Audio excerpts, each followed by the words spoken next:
कर्म से भाग्य को बदला जा सकता बिल्कुल है? बिल्कुल, आपको किसी ज्योतिष की जरूरत नहीं है। अच्छा, नहीं तो फिर एक जो शब्द चलता है कि मतलब एक आपकी जो दशा है, क्योंकि शुरू में मैंने कहा, कहते हैं ना एक जब टाइम आता है गोल्डन टाइम किसी का भी, आपने देखा होगा एक्टर्स में भी होता है कि वही एक्टर है, देखिए कर्म वो कर रहा है, अच्छा कुशल अभिनेता है, लेकिन समय अच्छा नहीं था, उस समय उसकी फिल्में पिट गई। और एक ऐसा अवसर आता है कि वही एक्टर आपको एक फिल्म में ऐसा करके उसका समय आता है कि वो टॉप पे चला जाता है। धुरंधर अक्षय खन्ना की बात कर लीजिए। हाँ, मैं कह रहा हूँ, और तो ये भी क्या है? बहुत सारी बहुत सारे हैं। हाँ, अभी लेकिन लेटेस्ट वही है। हाँ, लेटेस्ट वही।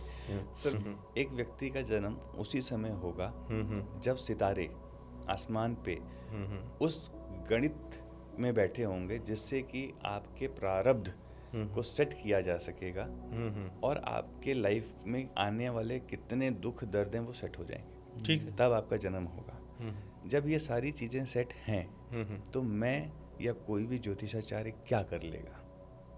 मैं या कोई भी ज्योतिषाचार्य ये कर सकता है कि मेरे पास यदि कोई जातक आ रहा है, या मैं अपनी ही बात बताता हूँ, मान लीजिए मैं ही किसी चीज़ के लिए बहुत ट्राई कर रहा हूँ, बहुत एफर्ट लगा रहा हूँ, बट मेरा वो काम नहीं हो रहा। उसके दो रीज़न हो सकते हैं कि या तो वो मेरे किस्मत का पार्ट नहीं है और मैं उसमें लगा हुआ हूँ। ठीक है। दूसरा, यदि कोई मुझे ये बता दे कि भाई आप जितनी एनर्जी यहाँ लगा रहे हो उसको यहाँ शिफ्ट कर दो, इस काम को छोड़ के आप ये काम करना चालू कर दो, तो आप कर सकते हो, आपको थोड़ा और बेटर हो जाएगा।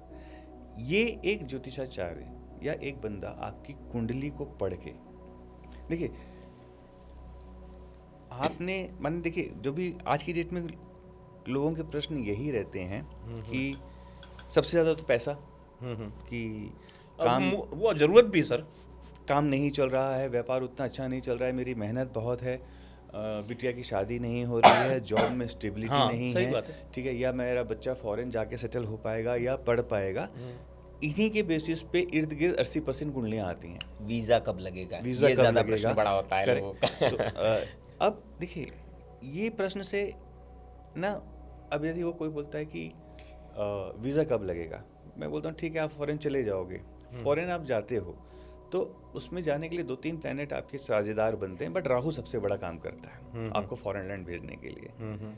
तो कहीं ना कहीं आप अपने राहु को एक्टिवेट कर दे रहोगे। उसके एक्टिवेशन से आपके चार्ट में यदि कोई नेगेटिव इफेक्ट नहीं आ रहा है तो आप बिल्कुल जाइए। आपको एक सही दिशा दिखाना और ये देखना कि कहीं आपकी एनर्जी गलत रास्ते पे तो नहीं चल रही है। तो basically I am trying to correct your karma instead of providing you the results.